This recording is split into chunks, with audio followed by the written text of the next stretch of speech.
মানচিত্র বদলাচ্ছে, দাদাগিরি ফুরিয়ে আসছে। এই যুদ্ধটা এখনই শেষ হবে না। মধ্যপ্রাচ্য থেকে আমেরিকার দাদাগিরি একদম দুর্বল করেই শেষ হওয়ার সম্ভাবনা সবচেয়ে বেশি। ইরান এখানে একটা লড়াই করছে না। রাশিয়া ও চায়না উভয়ই ইরানকে দরকারি অস্ত্র সরবরাহ করেছে। এই ভূমিতে আমেরিকাকে আটকে রাখা হবে, যেন তাদের অর্থনীতির রুগ্ন দশা হয়ে যায়। আমেরিকাকে দুর্বল করার অংশ হিসাবেই গোটা অঞ্চলে তাদের সব ঘাঁটি টার্গেট করা হচ্ছে এবং মাটিতে মিশিয়ে দিচ্ছে ইরান। এতে করে মার্কিন সেনাদের কোনো শেল্টার থাকবে না এবং দাদাগিরি ফলাতে পারবে না। ইরান এই যুদ্ধে যতটা সফলতা পেয়েছে তার বড় ক্রেডিট পাবে চীন। তারা আমেরিকা ও ইসরায়েলের রিয়েল টাইম স্যাটেলাইট ডাটা ও পজিশন ইরানকে সরবরাহ করছে, যার প্রেক্ষিতে ইরান নির্ভুল আঘাত করছে। আমেরিকার খুঁটি দুর্বল হয়ে গেলে এখানে জায়গা পাকা করবে চায়না। তাদের বাণিজ্য ও শিল্পের জন্য দরকার তেল, গ্যাস। এই জিনিসগুলি টেকনিক্যালি সরবরাহ করবে ইরানের প্রভাব বলয়ে থাকা কোম্পানিগুলি। অর্থনৈতিকভাবে ইরানের অর্থনীতি ঘুরে দাঁড়ানোর সুযোগ পাবে।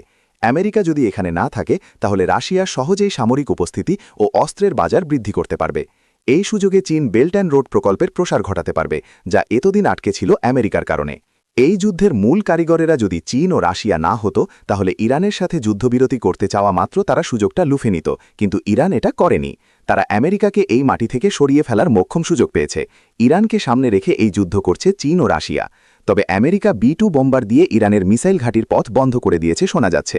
এতে ইরান দীর্ঘ পাল্লার মিসাইল আক্রমণ থেকে পিছিয়ে ড্রোন অ্যাটাকে মনোযোগ দিয়েছে।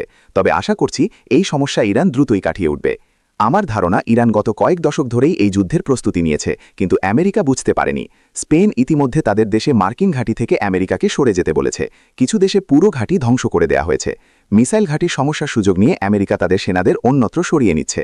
এটা যদি আরও কিছুদিন চলমান থাকে, তাহলে এই অঞ্চলে আমেরিকার প্রভাব অস্ত যাবে। এই ব্যাপারটা নিয়ে আপনি কি ভাবছেন?